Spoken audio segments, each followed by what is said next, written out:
Olá pessoal, tudo bem? É um grande prazer hoje no nosso podcast. Nós estamos recebendo a participação da professora Vera Salvo. A professora Vera Salvo é uma profissional, nutricionista, um grande percurso. Nós vamos entrar aqui em termos de anos, né? Não vou começar a falar muito em anos, porque isso vai nos constrangendo até certo ponto. Mas ela tem um percurso bastante longo, tanto como nutricionista clínica, como professora tanto de graduação quanto de especialização e também orientação de mestrado. E também tem uma sólida formação em Mindfulness, em atenção plena. E hoje vai estar compartilhando conosco, vai estar dividindo um pouquinho conosco a experiência que ela tem tido dentro da profissão dela, dentro das experiências dela e principalmente dando subsídios para que nossos ouvintes, nossos participantes tenham elementos em que eles possam lidar, conduzir, ter uma vida mais proveitosa, uma vida mais gratificante, uma vida mais produtiva. Professora Vera, muito obrigado pela sua presença aqui, viu? Um grande prazer tê-la conosco. Como é que eu devo me endereçar aqui no nosso podcast? Como Vera mesmo. Como Vera mesmo? Vera, então tá bom. Então Vera será, porque tá ótimo então. Bom, eu sou o David, né? Como todos já sabem, né? Aqui eu sou o David, então ponto. Vera, muito obrigado pela presença, muito obrigado pela sua participação, né? E nutrição, alimentação e comer são um tema crucial aí da existência humana. O existir do ser humano remete diretamente ao comer e alimentação. Para dar uma ideia da importância disso, eu gosto sempre de lembrar a descoberta do fogo, que alavancou a civilização. Inventaram o fogo, descobriram o fogo para quê? Para aquecer e para cozinhar. Então a civilização se constrói em torno do comer e do ato de comer. Faz sentido? Né? Portanto, comer é uma necessidade, mas comer também é uma arte.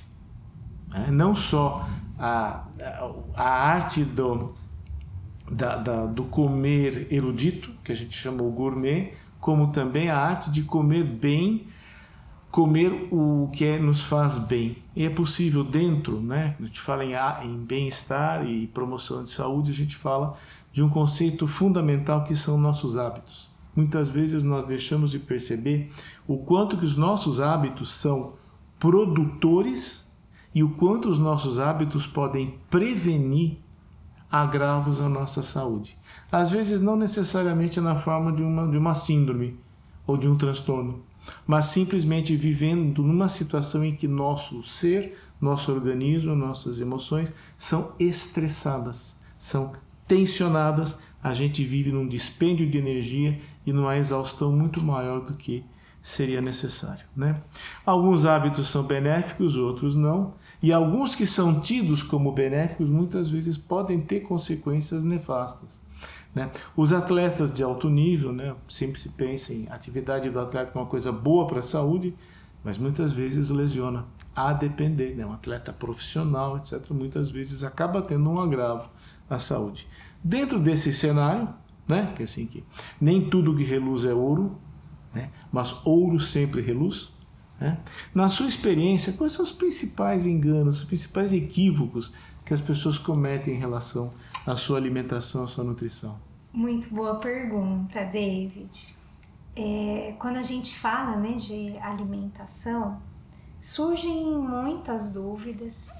E às vezes a gente, até por ser uma ciência muito jovem, em que os conceitos vão se modificando ao longo do tempo, as verdades são transitórias, o alimento que é mocinho, de repente, vira vilão e vice-versa, nós precisamos ter uma outra abordagem em relação a essa relação com a alimentação. E nesse sentido, talvez eu pudesse elencar três situações que são muito comuns. Das várias coisas que eu poderia aqui mencionar, nós elencaríamos principalmente a questão de bebermos pouca água. a grande maioria das pessoas negligencia a sua sede. Então, embora hajam controvérsias na literatura, o ideal seria ingerirmos mais ou menos 30 ml de água por quilo de peso por dia. Então, pensando numa pessoa de 50 quilos, nós teríamos aí 1,5 litro de água que poderia ser ingerido de maneira gradual ao longo do dia, manhã, tarde e noite, né? Dividindo em 3 parcelas. Essa água é importante para a nossa saúde renal, para a saúde da pele, para a saúde intestinal, também para a saúde mental, já que boa parte do nosso cérebro é composta por água e que, anatomicamente falando, o centro da fome e o centro da saciedade estão muito próximos. Então, muitas vezes, comemos por sede e não por fome. Então, beber água é algo bastante importante e que comumente as pessoas esquecem de consumir. Uma segunda coisa importante é o nomearmos, o etiquetarmos os alimentos, classificando-os como mágicos, eles são muito bons, ou demonizando alguns alimentos que sozinhos, isoladamente, nós não podemos elencar um ou outro alimento que pudesse trazer extremas melhorias ou também prejuízos para a saúde. Nós costumamos olhar para o próprio sistema alimentar, para todo o conjunto. Até dentro de uma abordagem mais comportamental que vamos aqui explorar, o que importa não é só o que, mas como comemos. Então, um alimento ele pode até ter uma característica nutricional que não é tão interessante, mas que, se ingerido esporadicamente, não chegará a trazer um malefício para a pessoa. Da mesma forma que um outro alimento pode ter características nutricionais notáveis, muitas vitaminas, minerais, antioxidantes, mas que sozinho também vai ter seu efeito limitado e não será capaz de causar grandes transformações. Até a combinação dos alimentos modifica como eles podem ser absorvidos. Então, essa forma de olhar tão dicotômica, esse é bom, esse é ruim, ou o apego e a aversão, então só o que eu gosto, ou daqueles alimentos, por exemplo, eu não gosto, podem me levar ao desequilíbrio, ao invés de estar tentando colocar no prato a diversidade. Diversidade de cores, diversidade de sabores e assim também uma maior gama de nutrientes compondo, por exemplo, a alimentação. Elencamos então 2, a água, que precisa ser ingerida, muito importante, o não nomearmos, classificarmos, dicotomizarmos os alimentos, né, nos extremos. E uma terceira coisa importante, que é nos prendermos demais a regras externas, não ouvirmos o nosso corpo.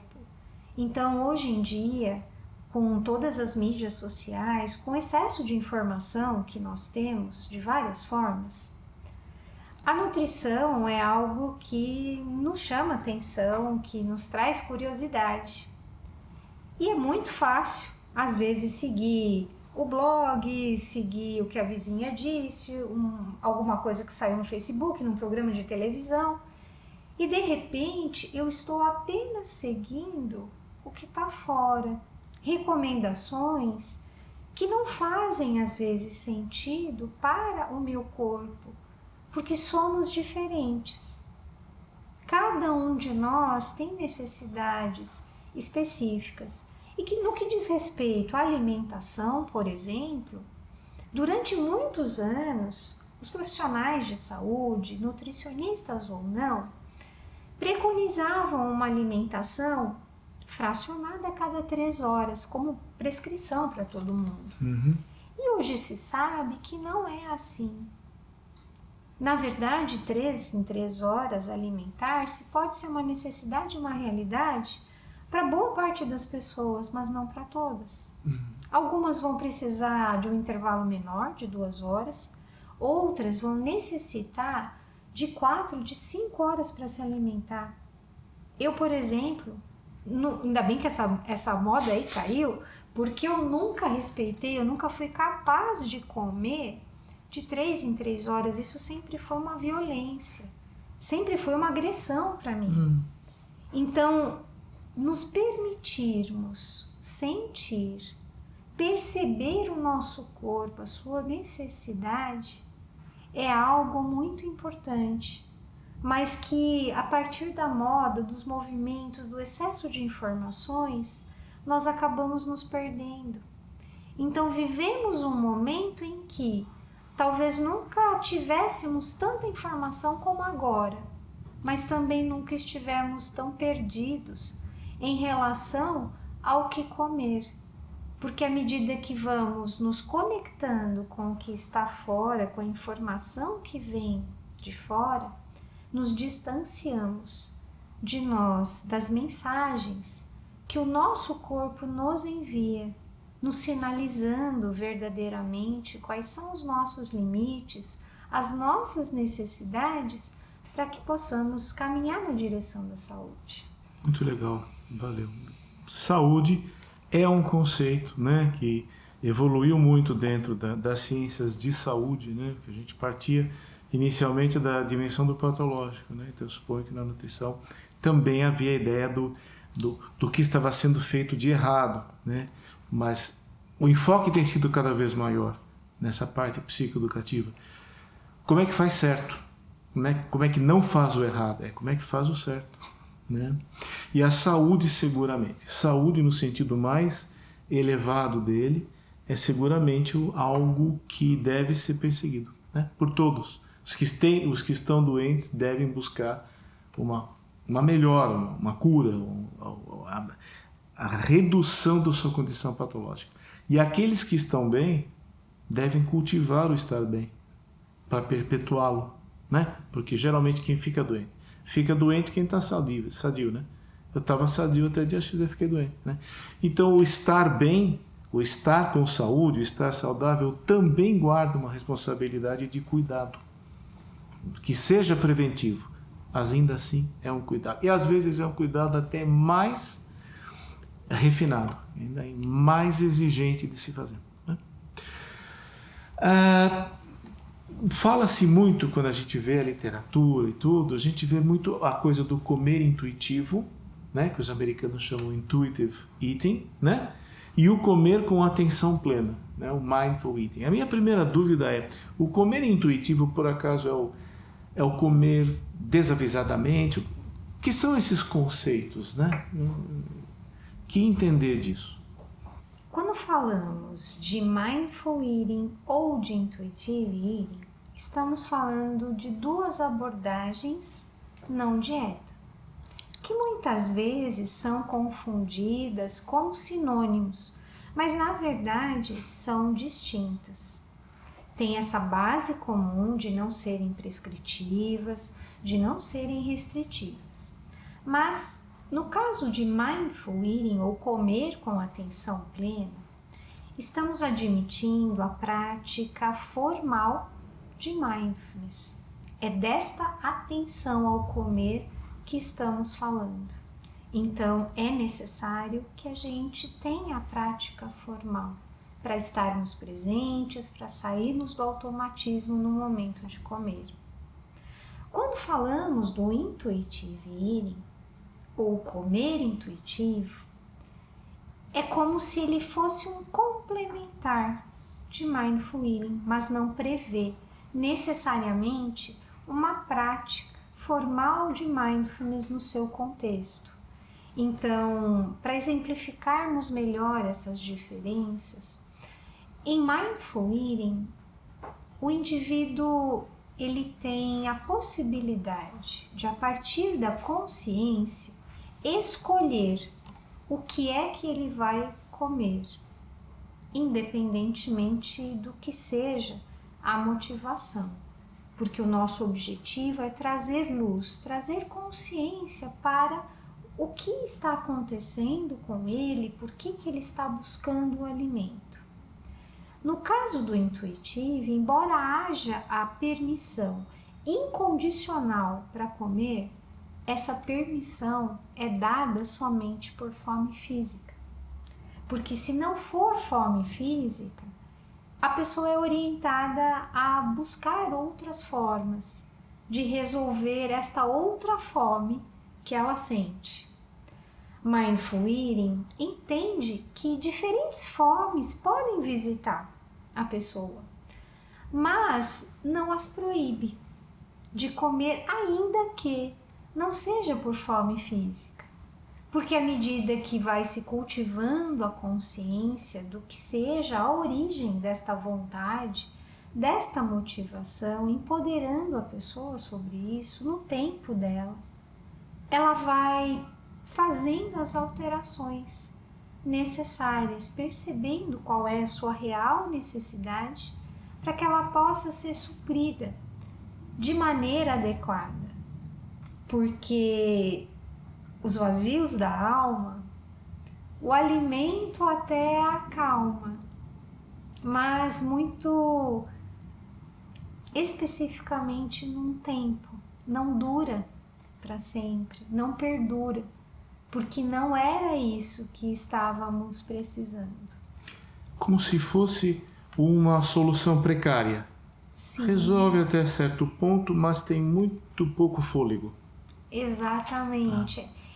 A alusão que eu faço foi até um exemplo que eu trouxe nas unidades básicas de saúde em que trabalhamos especificamente o Mindful Eating. É como se tivéssemos um quadrado. E neste quadrado vazio eu coloco um círculo. Ao colocar um círculo dentro de um quadrado, eu preencho quase todo o espaço. Mas vão ficar arestas. Porque para preencher completamente, quadrados se preenchem com quadrados e círculos com círculos. Então este quadrado é, por exemplo, a minha necessidade, que às vezes é emocional. E eu pego o alimento, o círculo, e coloco no meu quadrado. Ele vai preencher? Boa parte. Vai me trazer um certo conforto, parece que eu resolvi.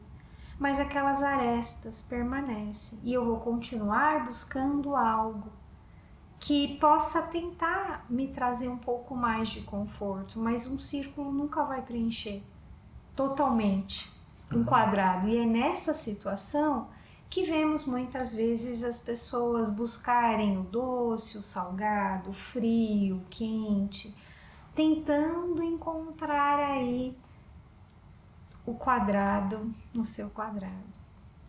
Essa imagem, né, das figuras parcialmente encaixáveis, né, eu considero uma das imagens uma das metáforas mais bonitas acerca da nossa subjetividade, né?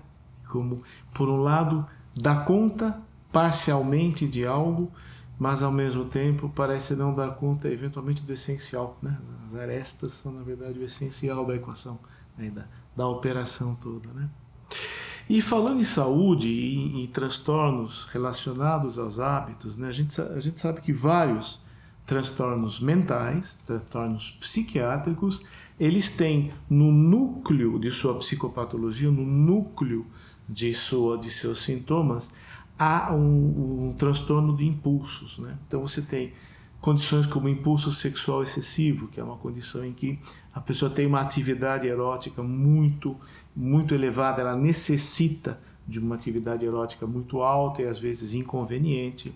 A oniomania, que é o comprar compulsivo, o famoso estourar o cartão de crédito, pessoa que tem uma compulsão, uma impulsão, uma impulsividade muito grande em adquirir. As dependências químicas, onde a gente encontra também uma impulsividade associada também a esse desencaixe de subjetividade, de saciedade, ou seja, são todas condições que têm gravíssimas consequências sociais, né? Um dos pontos angulares nesses transtornos, quem trata, né, fala que um dos pontos essenciais é a recaída, né, que é muito comum no decorrer do tratamento desses transtornos, a recaída. Algumas técnicas até consideram a recaída como um elemento da própria, que se usa como um parâmetro do próprio tratamento, né? O ditado, né, Roma nem não se fez em um dia, da mesma forma como, né, os quadrados e os círculos, eles não se encaixam, e o encaixe correto não vem numa noite, né? Então Roma não se fez num dia e Roma não caiu numa noite, né? Então nós sabemos assim que o tratamento vai ter que ser reiterado, sustentado, paciente, persistente e, por que não dizer, teimoso até, né? No seu livro você comenta, né, que uma estatística nada encorajadora da OMS, em que as pessoas submetidas a tratamento especificamente de perda de peso, acho que vale a pena lembrar, né, que nutrição, o termo nutrição, nutrir-se bem, não se restringe a balanço calórico. Aí tem centenas de outras coisas no meio, mas parece que a parte ponderal é o carro-chefe, é o tema-chefe da coisa. Só cito aqui com clareza para a gente nunca perder de vista que nutrição não é simplesmente estratégia de tecido adiposo. Nós temos muito mais coisa no meio. Mas, especificamente em relação a isso, a OMS fala, né, e você cita aqui, uma incidência de 95% de recaída nos programas de emagrecimento. É isso mesmo? Exatamente. Uau! Então, a recaída é um adversário bárbaro para quem está num programa desses, é isso? Como é que, na sua experiência clínica, docente, como é que você vê esse efeito sanfona, né? Que é o cara que tem facilidade para emagrecer e tem facilidade para ganhar de novo o mesmo peso, né? Como é que você vê o efeito sanfona? Como é que tem sido a sua experiência nesses anos com o efeito sanfona? Perfeito, né? Então, assim, o efeito sanfona, que é tão comum, principalmente entre as mulheres. Você citou o exemplo de Roma, e eu vou trazer uma outra analogia, que é: as tartarugas conhecem melhor o caminho do que os coelhos. Então, quando se trata de mudança de comportamento e uma forma de evitar justamente esse efeito sanfona, é como está lá no meu livro, é tartarugar-se, é se permitir ir devagar, mas ir num contínuo. Então, nesse sentido, a perda de peso, ela é tão mencionada, né, se foca tanto nessa questão porque estamos diante de um problema de saúde pública.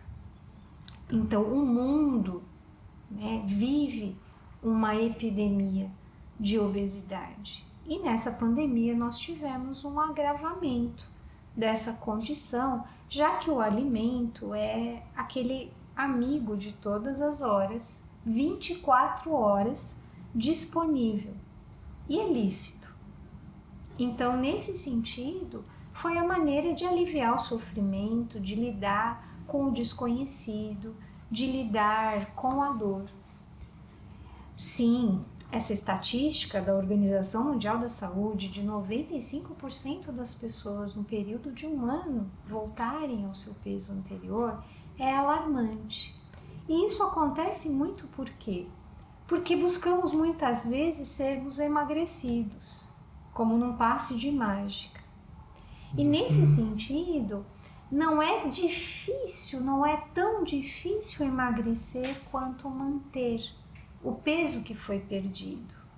Esse efeito sanfona, então eu emagreço abruptamente, porque também me submeto a uma dieta muito restritiva, que não consegue contemplar nem as necessidades basais em busca de uma meta, às vezes, muito audaciosa, não tem nada a ver com saúde.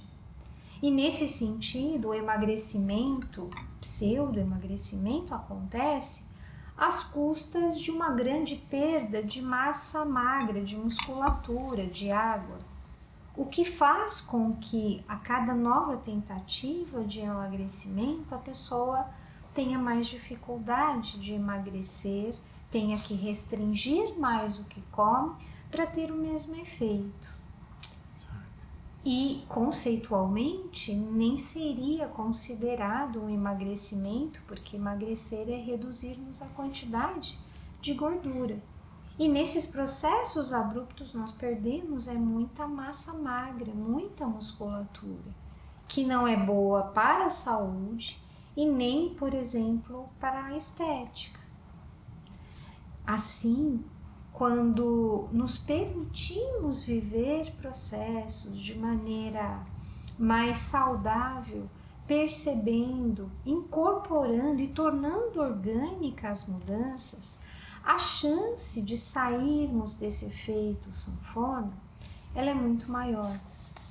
Até hoje, diferentes dietas com nomes bastante interessantes saem todos os anos, às vezes com a mesma composição e só com nomes distintos para atrair mais pessoas, mas com a mesma característica de monotonia e de uma grande restrição, que faz com que o corpo entenda que ele está sendo agredido.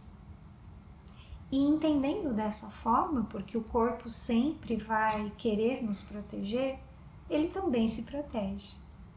E cada vez vai ficando mais difícil de emagrecer, porque ele entende que ele precisa guardar energia, ele precisa se preservar.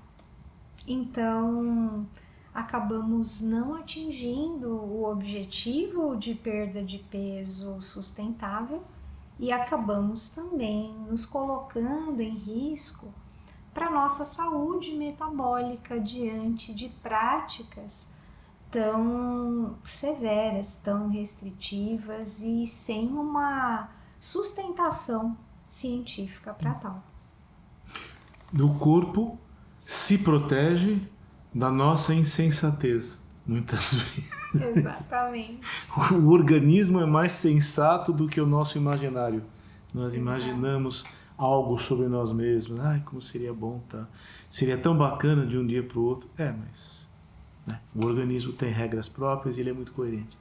Né? Isso é uma coisa que, com toda certeza, você vive entrando em contato com isso. É algo que a gente, na prática do mindfulness, fala, né, que o organismo é sábio. O organismo é sábio.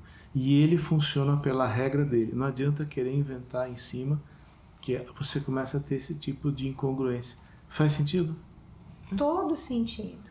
Porque, na verdade, quando nós perseguimos, né, uma meta, então eu quero emagrecer X quilos, sem às vezes nem saber se aquela quantidade de quilos seria razoável para o meu biotipo, para a minha altura, o corpo sabe. Essa é a diferença do conhecimento para a sabedoria. E nesse sentido, quando nós focamos às vezes uma meta, nós esquecemos de todo o resto e a saúde também fica em segundo plano. Então, enquanto profissionais de saúde, nós não podemos estar nesse lugar de emagrecedores. Então, o que a gente sabe, inclusive para a saúde, é que não são necessárias grandes perdas de peso para melhorias metabólicas, para uma melhoria de nível pressórico, por exemplo. Às vezes, o que motivam metas irreais são motivos estéticos, são distorções de imagem corporal, também de um mundo que nós vivemos com estímulos e com imagens que não correspondem à realidade, então naturalmente adoecem as pessoas. São estigmas que vamos criando, estereótipos do que é o bom, do que é o saudável, do que é o certo, de quem é mais alegre, mais feliz. Criamos rótulos. Legal, muito, muito. Faz todo sentido, né? Pra gente que trabalha com reeducação, que trabalha com hábitos, dissolução de hábitos, reeducação. de comportamento, né, são cenários complexos, são extremamente complexos, né? Entra estética, entra uma série de coisas que sempre compõem um imaginário nosso que muitas vezes acaba perturbando, acaba atrapalhando um pouco, né? Faz sentido? Com certeza, com certeza. Nós recebemos muita influência do externo. É. E nesse sentido, né, exatamente nesse sentido dessa primazia da estética, a gente vive um tempo em que há intervenções, a gente vê intervenções baseadas em atenção plena, né, intervenções baseadas, as intervenções informadas, né, para praticamente todos os diagnósticos, né? Então, esse diagnóstico tem uma intervenção, existe um grupo, até alguns grupos de instrutores, às vezes a informação é trocada da seguinte forma: olha, alguém sabe, tem um protocolo para tratar tal coisa, né? E isso tem um lado bom, tem um lado positivo, porque você está levando a ideia da participação do paciente no seu processo de cura, de tratamento. Isso tem um lado muito bacana, é diferente de uma medicação que é 100% externa a mim, né? Mas, por outro lado, também nós temos um risco aí, que é o risco inerente a todo o diagnosis-oriented interventions, né, que você tem para muitas coisas. Se na própria medicina a gente vê, por exemplo, uma medicação que serve para tratar uma coisa, ele descobre que ela também trata outra e também trata outra. É a maior encrenca, porque a distribuição de medicação pelo sistema de saúde muitas vezes contempla uma aplicação clínica para a medicação, não contempla outra, mas essa outra já tem elementos suficientes para você considerá-la legítima, considerá-la endossada, né? Então, se nem com medicação você tem exatamente um diagnosis oriented, né, imagina quando você está falando de aprendizado e comportamento, né? Como isto pode trazer inconveniências. Quais as intervenções baseadas em mindfulness que tratam as questões alimentares, né? É um número grande, é um número pequeno? Como é que é? Quais são as principais? Quais são aquelas que, de uma certa forma, derivaram as demais? Como é que está esse cenário? Isso é muito importante porque, obviamente, muitos dos nossos participantes vão certamente procurar. Esperamos, né, que isto divulgue, que essa divulgação permita as pessoas terem acesso a esse tipo de... Então, seria muito importante vocês terem um pouquinho uma ideia do cenário geral. Quais são? São numerosas, não são? Como é que isso funciona na sua experiência? Excelente pergunta, né? Então, só que eu não sei responder porque são tantas as intervenções baseadas em mindfulness, são centenas. E cada dia surgem novas intervenções. E aí a pessoa vai lá, o autor, ele faz uma modificação, temos nova intervenção baseada em mindfulness. Elas são, obviamente, muito semelhantes, elas têm características comuns, né? Então, para a gente citar duas grandes intervenções baseadas em mindfulness, muito estudadas e das quais os demais foram se derivando, nós temos o MBSR, né? O Mindfulness Based Stress Reduction, do professor Jon Kabat-Zinn, considerado o pai de mindfulness no Ocidente, e o MCT, o Mindfulness Based Cognitive Therapy da Universidade de Oxford. Então, entre elas, existe 90% de overlap. A partir daí, outras intervenções foram surgindo. E quando nós falamos de Mindful Eating, que é uma ciência muito mais jovem do que Mindfulness, Mindful Eating é a aplicação de Mindfulness na alimentação. Então, para que nós possamos ter a dimensão sobre isso, enquanto, por exemplo, em Mindfulness nós temos 120, 130 publicações por mês sobre esse assunto, em Mindful Eating esse número corresponde à produção anual. São 120, 130 artigos de Mindful Eating por ano. É lógico que existe também um overlap nessas publicações de Mindfulness que contém também Mindful Eating, mas mesmo assim é expressivamente maior. Então, quando vamos falar de intervenções de Mindful Eating, de protocolos específicos, nós temos um número também aí mais reduzido, a partir destes grandes programas de mindfulness. E aí podemos citar, por exemplo, em Mindful Eating, o programa da professora Jean Christeller, da Universidade de Indiana, pioneira nesse assunto, pesquisadora, professora emérita da universidade, que faz sua primeira publicação em 1999, durante 2 anos atuou como psicóloga na equipe de Jon Kabat-Zinn e traz o seu protocolo que inicialmente visava a questão da compulsão alimentar. A partir dele também outros protocolos foram se desmembrando e utilizando algumas das práticas e conceitos que ela trazia nesse seu protocolo. Então, além da professora Jean Christeller, é possível citar a monja pediatra Jan Chozen Bays, que academicamente falando em relação ao protocolo não tem a mesma expressão, mas é um protocolo muito conhecido, muito bonito, muito respeitado por toda a experiência que a professora Jan Chozen Bays tem, de mais de 30 anos nessa área.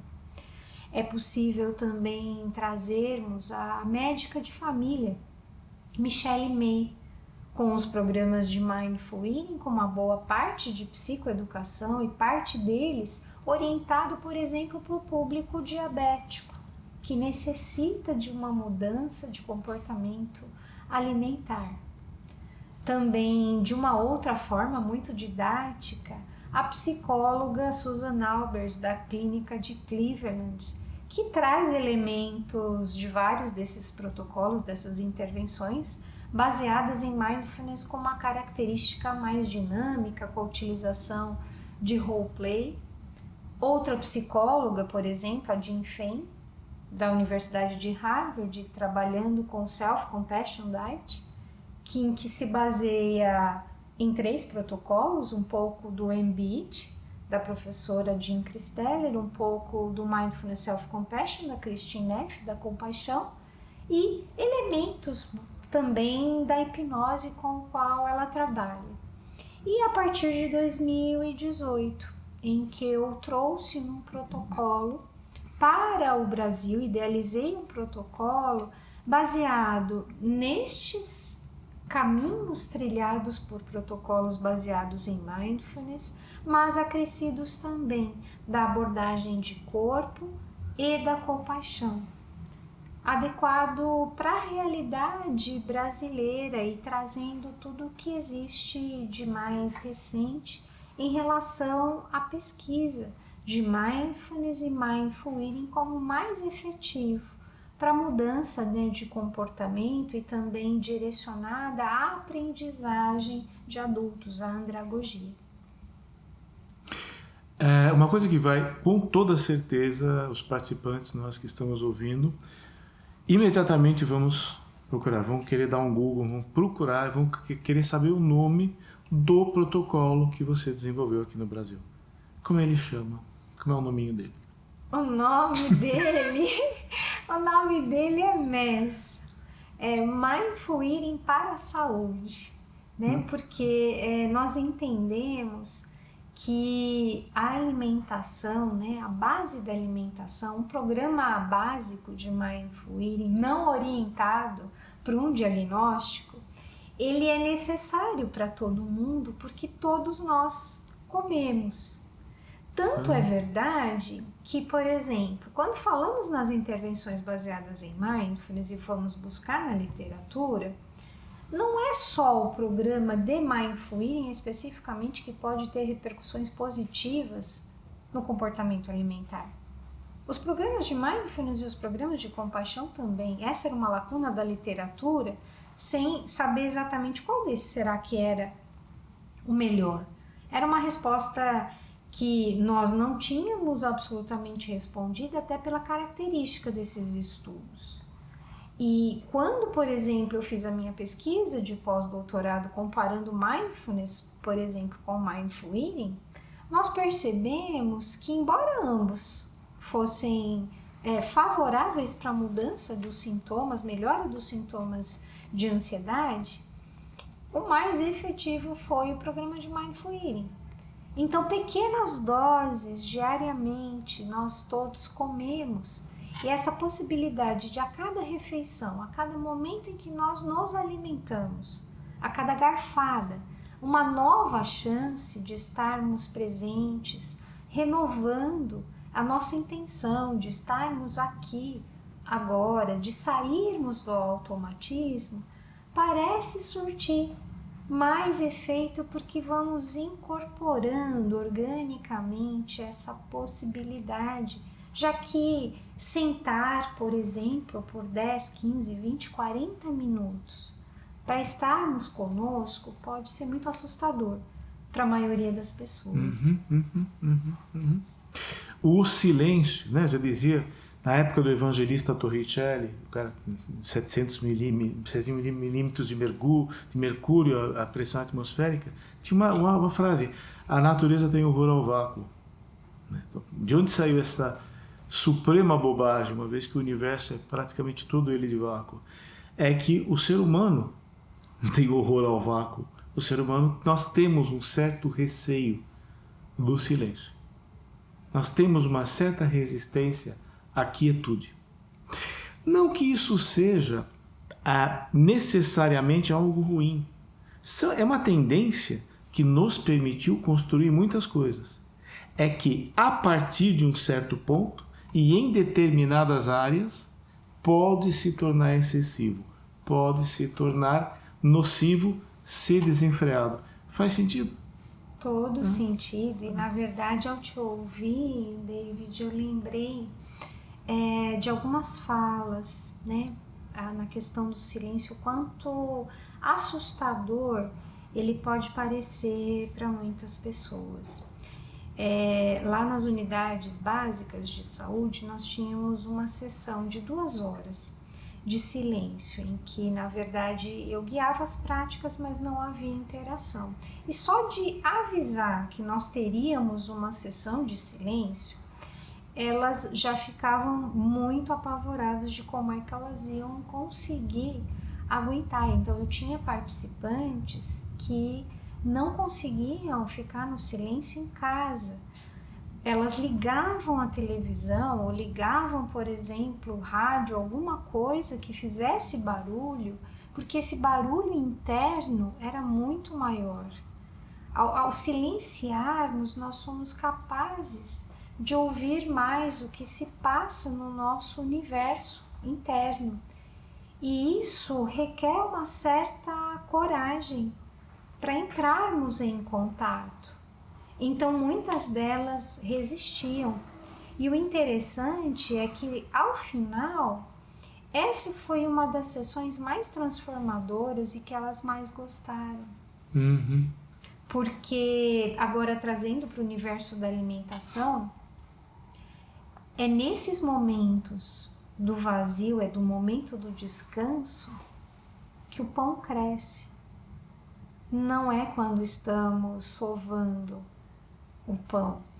Esse descanso, essa pausa, esse silêncio é necessário. Ou como diria o mestre Zen, ele diz que a nossa mente é uma rádio que fala sem parar, Tinahan. E nós precisamos do silêncio para nos nutrirmos internamente, é o nosso lugar de refúgio, de refazimento. E numa sociedade em que não se pode parar nunca, em que você se sente culpado porque não está fazendo nada, não está produzindo algo, em que comer muitas vezes é uma perda de tempo, porque você poderia estar fazendo outra coisa, é difícil cultivar o silêncio e reconhecer a sua importância. E eu acho que também alguns participantes, algumas pessoas que não têm familiaridade com mindfulness, às vezes podem até se assustar um pouco com essa ideia. Então é sempre muito confortador, é sempre muito reassegurador lembrar que Esse contato com o silêncio, esse contato com o vazio, esse contato com o arrefecimento, ele é tartarugável. Devagarinho, todo dia, um pouquinho. Ele é passível de... Faz sentido, né? Não vai entrar não vai entrar no calabouço do silêncio de uma hora para outra. Você vai aos poucos, como quem se acostuma com a temperatura da água quando vai entrando no mar ou numa piscina. Faz sentido? Exatamente, porque se ele for abrupto, se nós, por exemplo, já quisermos, nunca ficamos em silêncio, e resolvemos ficar um dia inteiro em silêncio, ou uma hora que seja, isso vai ser agressivo. É como alguém que não faz exercício, é sedentário e resolve separar o sábado e fica 3 horas na academia. Ele vai criar uma aversão, uma ojeriza. Não vai nem poder ouvir falar em exercício, porque no dia seguinte ele não levanta de dor. Então, o princípio da tartaruga, de dividirmos em parcelas que caibam, né, na nossa conta, na nossa possibilidade, dá mais chances desse cultivo. Sim. Palavra cultivo, né? Ela é chave, porque eu acho que a gente desenvolveu a metáfora do cultivo, acho que foi no Neolítico, né? Que a gente começou a fazer fazenda. Que a gente enfiava uma estaca no chão, aí regava. Voltava no dia seguinte, já estava uma estaca lá. No outro dia, uma estaca. Demora para aparecer um ramozinho, demora até você poder fazer uma colheita. Tem todo um trabalho de muita paciência, em que você permite que as estacas desenvolvam sua própria natureza, sua própria velocidade. E muitas vezes, conosco mesmos, né? Nós não temos essa mesma generosidade. Muitas vezes nós queremos precipitar resultados em nós, né? E às vezes isso talvez seja a grande pedra no sapato daqueles que começam a enveredar no mindfulness, é uma certa pressa pelo resultado. Não que você tenha que ficar eternamente parado esperando alguma coisa acontecer, mas simplesmente permitir que as coisas vão tendo sua velocidade. Tem a impressão que isso, né, a ideia de cultivar, afasta um pouco os fantasmas. Tudo vai sendo feito, momento a momento, passo a passo, degrau por degrau. E nesse sentido, a tartaruga, o jabuti, é o cara perfeito para passar essa imagem. Faz sentido? Todo sentido, até porque se pensarmos, por exemplo, fisiologicamente, uma criança nasce a termo normalmente depois de 40 semanas. E se ela quer abreviar esse tempo, ela nasce prematura, ela vai precisar de cuidados, ela não amadureceu, por exemplo, o pulmão. Então nós precisamos respeitar estes ritmos e cada um de nós, a partir da nossa história, do nosso contexto, temos o nosso tempo. Eu comecei com 1 minuto. E 1 minuto era uma eternidade. Mas naquele momento era o que era possível. Só que de minuto em minuto, nesse trabalho de formiguinha, a gente vai se acostumando e o corpo ele vai pedindo mais tempo para que a gente possa aquietar, permitir decantar às vezes aquele turbilhão de coisas que a gente viveu. É, na verdade, a gente se permitir viver esses processos, ir no nosso tempo, no nosso ritmo, que pode permitir que isso se prolongue ao longo do tempo, trazendo inclusive mais benefícios para a saúde. Porque se é verdade que os benefícios, por exemplo, em termos de saúde, de uma prática de 1 minuto são distintos de quem faz 10 minutos ou faz 1 hora, também é verdade que é melhor fazer todo dia um pouquinho do que escolher um único dia da semana e ter uma sobrecarga. Isso não vai criar musculatura, né, entre aspas, cerebral para modificar nosso cérebro, para permitir que o nosso córtex pré-frontal se desenvolva que a nossa amígdala, por exemplo, volte ao seu tamanho natural, já que ela está muito estimulada, hipertrofiada diante de tantos estímulos, nos deixando tão reativos, tão impulsivos no dia a dia, quer seja na relação com a alimentação, ou mesmo nas nossas respostas de e-mails, de WhatsApp, em que às vezes nos arrependemos porque fomos rápido demais. É interessante, né, para alguns de nossos ouvintes que têm escrúpulos neurocientíficos, né, o córtex pré-frontal respondendo pelo planejamento, pelas funções executivas, pela organização mais complexa da nossa vida, e a amígdala como uma das estruturas basicamente envolvidas na regulação emocional, especialmente nas respostas de ansiedade e de irritabilidade. É isso, né? É por Exato. aí. Né?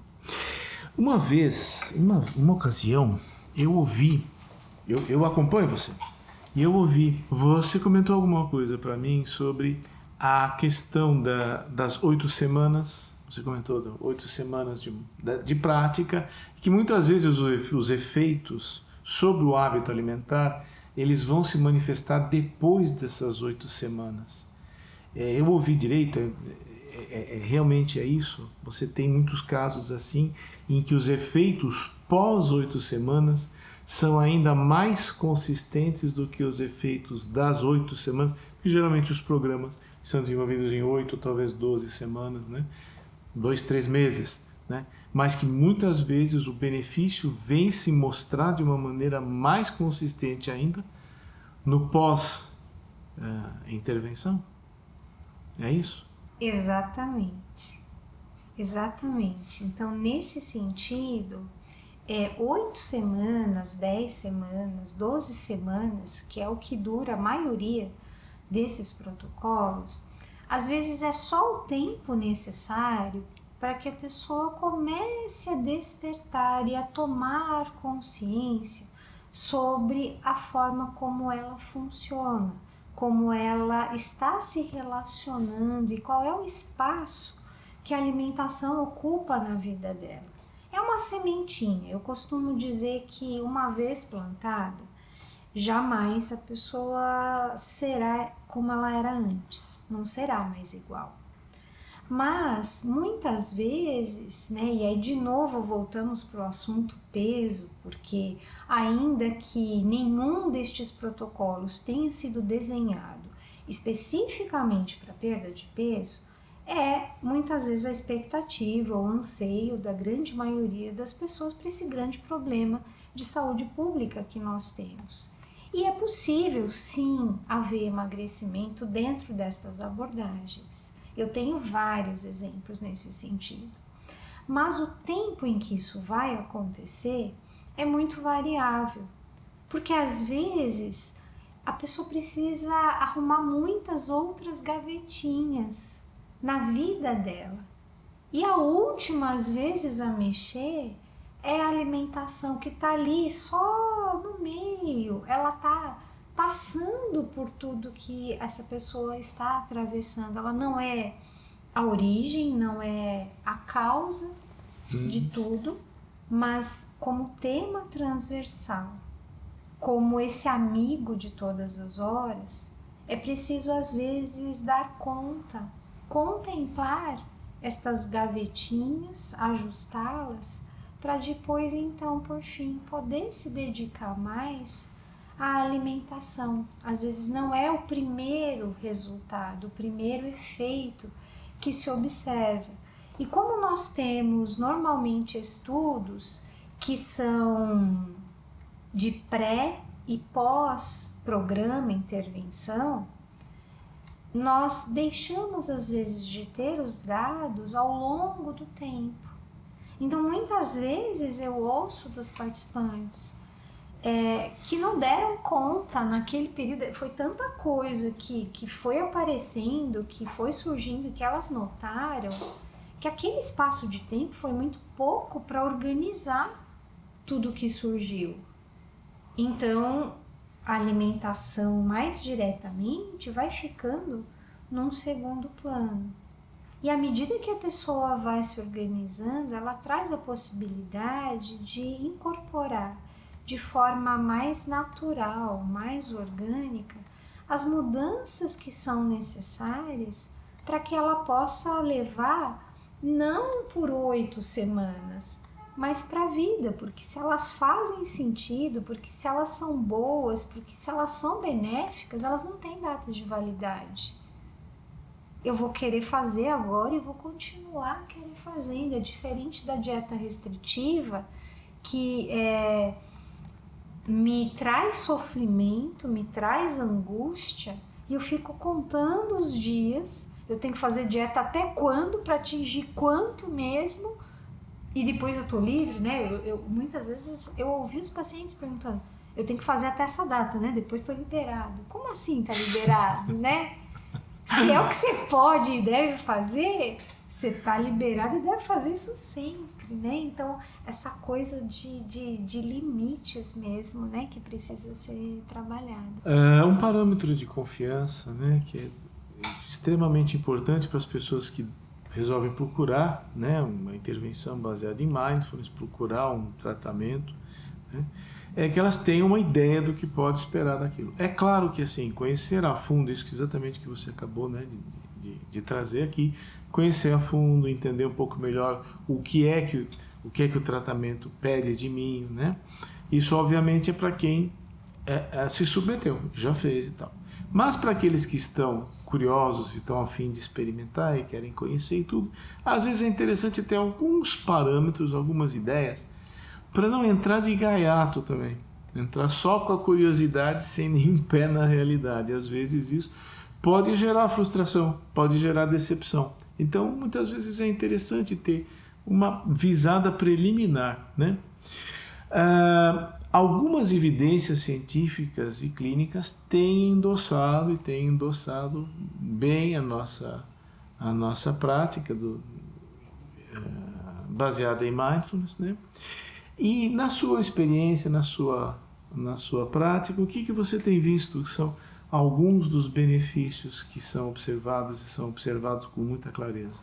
Tranquilamente, nós poderíamos falar da mudança de comportamento alimentar, então tornando-se menos reativo, menos impulsivo em relação ao comer, né? Então aquelas situações em que nós comemos exageradamente ou comemos até sem perceber o que e quanto nós comemos, tamanha a distração e o automatismo com que nos alimentamos. Isso muda muito, muda bastante.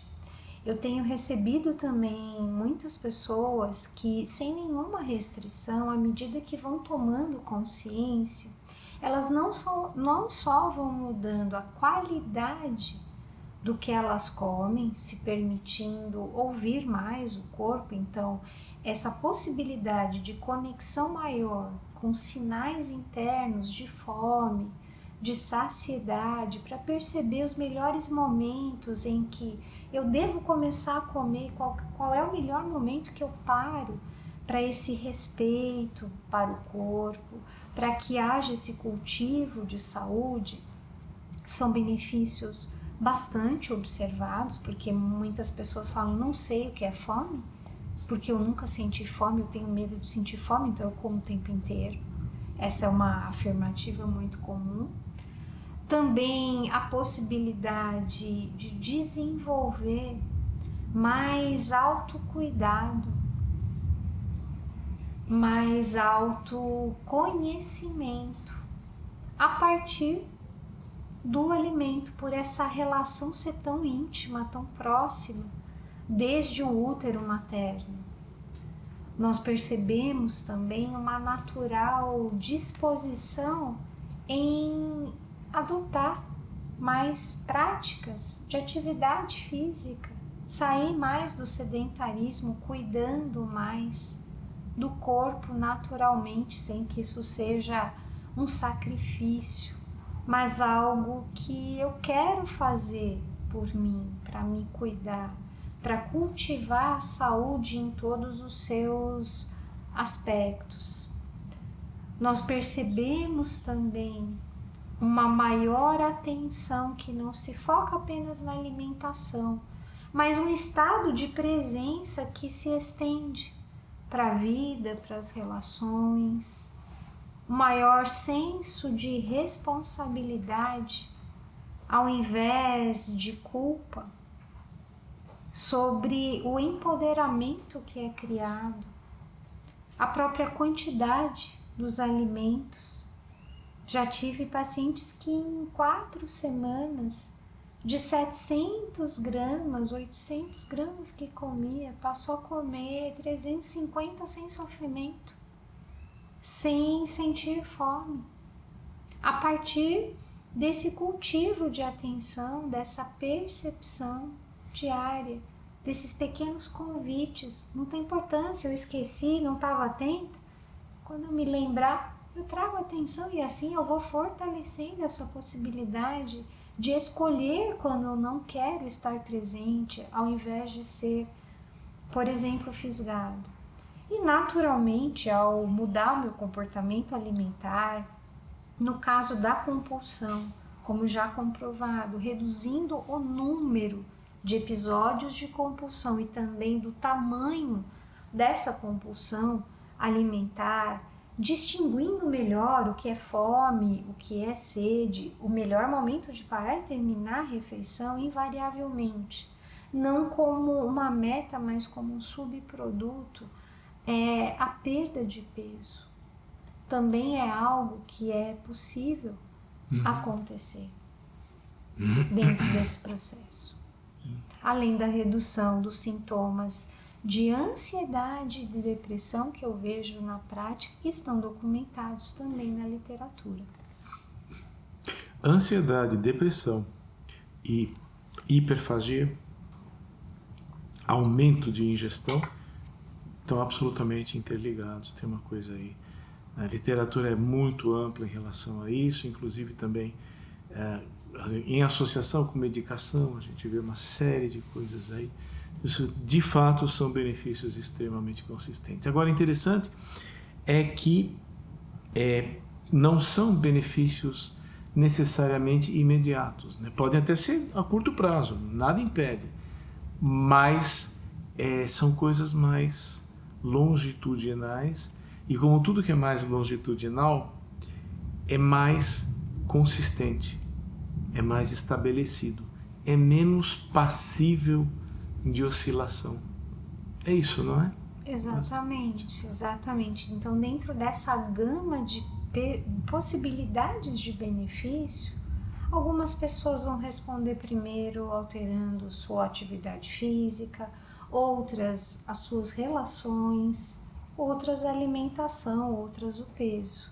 Então, ao longo do tempo e a partir do contexto e da história de cada um, a velocidade em que cada um desses benefícios pode ser observado. E que varia, provavelmente varia de pessoa para pessoa, cada um tem um metabolismo, cada um tem um funcionamento, cada um tem um equipamento enzimático diferente, né? Então isso obviamente, né, é até perigoso fazer comparações. Para fulano foi assim, para mim está sendo assado.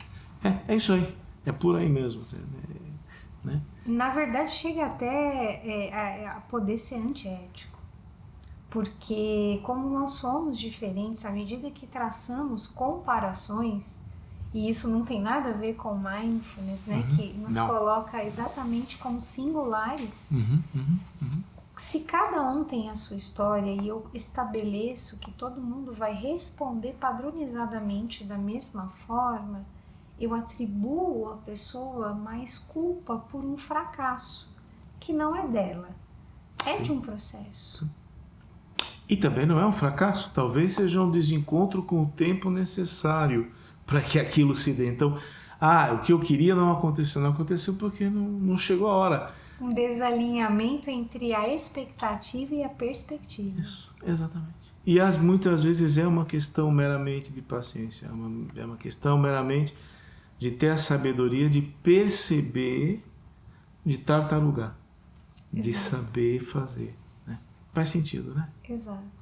Vera, você tem muitos anos Tem alguns anos, Alguns, muitos, né? anos de experiência. Eu estou evitando entrar nesses méritos porque eu tenho mais ainda, então eu fico ainda... A coisa pode ficar aí.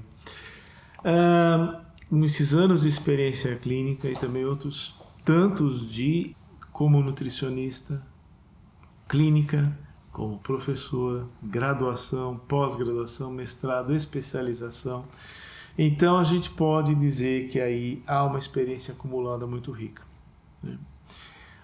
Isto dito, eu gostaria de convidar você a trazer para a gente aqui, né? Dar uma canja para a gente, trazer para a gente aquilo que você sente que poderia ser de proveito, que recomendações você poderia externar para aquelas pessoas que buscam uma vida mais gratificante, uma vida mais ética, uma vida mais construtiva e veem no alimentar-se um aspecto importantíssimo dessa construção. Para essas pessoas que estão nos ouvindo e que estão nos acompanhando, que recomendações, que coisas que normalmente, frequentemente não são ditas, o que é que você poderia contar para a gente aqui em poucas pessoas, aqui numa sala secreta? Então, nesse sentido, com certeza, em mindfulness e mindful eating, a vida pode ser muito mais saborosa. E o alimento também. Então, para ilustrar isso que eu estou trazendo, me vem a frase da professora Jan Choson Bass, que diz: a festa na boca só acontece se a mente for convidada a participar. Ou seja, se você quer ter saúde, se alimentar melhor, esteja presente no momento da alimentação. Não é só seu corpo abrindo a boca, mas a sua mente presente para poder perceber com os 5 sentidos o alimento. Sentir o aroma, perceber com os olhos, contemplar o alimento, as cores, o tamanho, as formas. Ouvir, o mastigar, o barulho que cada alimento ao se quebrar faz. Isso é uma prática. Sentir quando possível, com os dedos, segurar o alimento, se aproximar dele. Ao estarmos assim presentes, desfrutando tudo aquilo que o alimento pode nos oferecer, com certeza não precisaremos de tanto para nos sentirmos satisfeitos, para nutrirmos o corpo, nutrirmos também nosso coração. Outra coisa que me vem de falar aqui nesse momento é de adotarmos o caminho do meio, sem extremismos, sem tanta dicotomia. Nada é totalmente bom que possa ser ingerido em qualquer quantidade para o resto da vida, e nada tão ruim que não nos permita experimentar, degustar um pedacinho. Então fuja dos extremos, mantenha-se no caminho do meio, fazendo escolhas. Escolha o que você quer comer. E no bom sentido, resgatando a frase do pai da medicina, Hipócrates: faz do teu alimento teu medicamento. Não como eu tenho que comer isso porque é bom para aquilo. Não nesse sentido estrito, porque ninguém toma o remédio escolhendo a cor da cápsula porque é mais bonitinho. Mas com verdadeiro respeito, consideração, reverência ao corpo, que é nossa, mais do que vitrine, como é colocado, mas nossa forma de expressão no mundo. Ao escolher comer e ao pensar que vou trazer para dentro do meu corpo, como eu posso cuidar de mim melhor neste momento? Que escolhas eu tenho? O que vou colocar no prato? E se escolhi conscientemente o que vou comer, não tenho por que me culpar. Eu posso desfrutar, porque esse é um momento de nutrição mais completa, de fazermos bem para nossa saúde, construirmos a saúde a partir da alimentação, o alimento como esse elemento de construção da saúde integral. Momento a momento? Momento a momento, garfada a garfada, sempre uma nova chance de começarmos de novo e reavaliarmos as nossas intenções ao comer aquele alimento. Eu gostaria de agradecer muito a presença da professora Vera aqui e esse compartilhamento muito grande, muito importante que nós pudemos ter. Nós temos aí a tomada do seu livro, né, Pitadas de Consciência, aonde a professora Vera aprofunda uma série de coisas aí que nós conversamos aqui. É uma leitura muito importante, está aqui, passando aqui para mim, então está aqui, tá? Pitadas de Consciência. É uma leitura muito suave, ela é muito suave ao mesmo tempo que ela é profunda, né? E ela é muito acertada. E então realmente é uma leitura recomendável, né? E Vera, as pessoas que quiserem, com toda certeza, algumas pessoas vão querer fazer contato, vão querer aprofundar, saber coisas com você. Como é que as pessoas fazem para te acessar? Bom, em primeiro lugar, eu queria te agradecer muito, David, né, por essa oportunidade de falar sobre esse assunto ao qual eu venho me dedicando profundamente nesses últimos anos e que faz muito sentido para mim. E espero que o que nós conversamos aqui possa ter nutrido a mente, ter nutrido o coração, como diria a Cora Coralina, só faz sentido quando a gente pode tocar o coração das pessoas, e é assim que eu vejo o Mindful Eating, tocando para transformar comportamento.